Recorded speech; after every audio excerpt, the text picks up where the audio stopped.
Welcome to Quick Course Digest. Today, we're diving deep into business data analytics. Yeah, that hidden engine that powers pretty much everything in the modern world, from your Netflix queue to decisions worth billions of dollars. You know, the great detective Sherlock Holmes really hit the nail on the head here. It is a huge mistake to start guessing before you have the facts. In business, that means you've got to rely on data, not just hunches. Without it, your choices are basically shots in the dark, and that can be a very, very expensive mistake to make. So let's get right into it. Why has data become like the most valuable treasure for any modern business out there? What's the big deal? While the core idea is actually pretty simple, but it's incredibly powerful. Business data analytics is all about taking that messy, raw information, numbers, clicks, text, and turning it into clear, actionable insights. It's really about finding the story that's hiding inside all that noise. And you see this everywhere, every single day. Think about Netflix. That recommendation that feels like it read your mind? That's not magic, it's data analytics. Or how about Starbucks? They don't just throw a dart at a map. No way.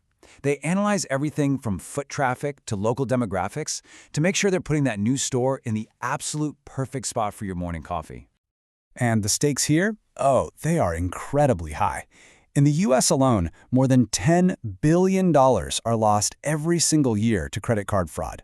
Data analytics is one of our best weapons for spotting those weird transactions and stopping that kind of crime before it happens.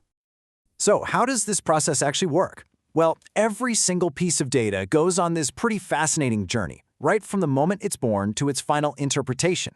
And understanding this life cycle is everything if you want to manage it well. This journey has 8 main stages. It all kicks off with generation. That's when the data is first created. Then, of course, it's collected. From there, it moves into processing to get all cleaned up. After that, it's put into storage, where it's carefully managed. And then, finally, we get to the really exciting part: analysis, visualization, and interpretation. That's where the hidden gems are finally brought into the light.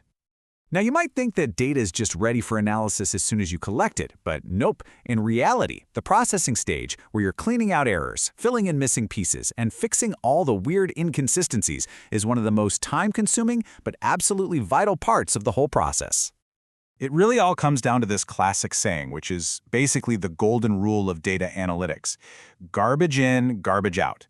If you feed your analysis with bad, messy data, you're going to get bad, unreliable results. It's that simple. Clean data is the foundation for everything that comes next. Okay, so now that we've got our squeaky clean data, what can we actually do with it? Well, analysts use 4 different lenses, so to speak, to look at the data and figure out what stories it's trying to tell us. And each type of analytics is really just about answering a specific kind of question. So, what kinds of questions can data actually answer for us? Let's take a look. First up, we have descriptive analytics. This answers the most basic question: what has happened? Think of it like a monthly sales report. It just tells you the facts. It's kind of like looking in the rear-view mirror of your car. It summarizes the past so you can see exactly where you've been. Next, we put on our detective hat with diagnostic analytics. This asks, okay, but why did it happen? So we sold a bunch of units. Why? Maybe we dig in and find out that a new marketing campaign drove most of those sales. See? We're digging deeper to find the root cause. Then, we start to look ahead with predictive analytics, asking, what will happen? Using what we learned from our last campaign, we might predict that running a similar one next month could boost sales even more. Now we're looking through the windshield, trying to see what's coming down the road. And finally, we get to the most powerful type, prescriptive analytics. This answers the big one. So what should we do about it? It might actually recommend that we invest more in marketing to really maximize those predicted sales. It doesn't just show you the future, it tells you how to shape it. This is exactly what Netflix's engine does. It doesn't just predict you'll like a show, it prescribes it to you, telling you what you should watch next. So with all that in mind, what does it really take to be a great data analyst? What's in their toolkit? It's this really fascinating mix of skills. You've got to have the technical chops for sure, knowing your way around tools like Excel and Python, and having a good handle on statistics. But just as important, if not more, are the other skills: a deep curiosity, great problem-solving abilities, and maybe most importantly, being able to communicate and tell a compelling story with the data. And it helps to know the difference between a data analyst and a statistician. They both work with data, right? But think of it this way. An analyst is usually focused on using data to solve broad business problems. A statistician, on the other hand, is often much more specialized, going super deep on statistical theory for something very specific, like designing a clinical trial. Okay, let's turn to what is, without a doubt, one of the most important parts of this whole conversation, the huge ethical responsibility that comes with having all this data.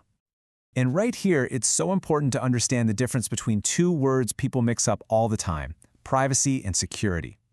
Think of data security like the strong walls of a fortress. It's there to protect the data from hackers. But data privacy, that's about the rules of conduct inside the fortress. It's about how you ethically use that data. You can have perfect security, but still completely violate someone's privacy.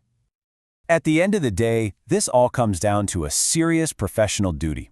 It means protecting people's personal information, being totally transparent about how you're using data, and, this is a big one, guarding against bias. Because if your data is biased, your analysis will be biased, and that can lead to some really flawed and unfair results in the real world. So we've seen that data is this incredibly powerful tool, right? It lets us understand the past, figure out problems, predict the future, and even tells us the best way forward. The only question left is, how will you use that power to shape what comes next?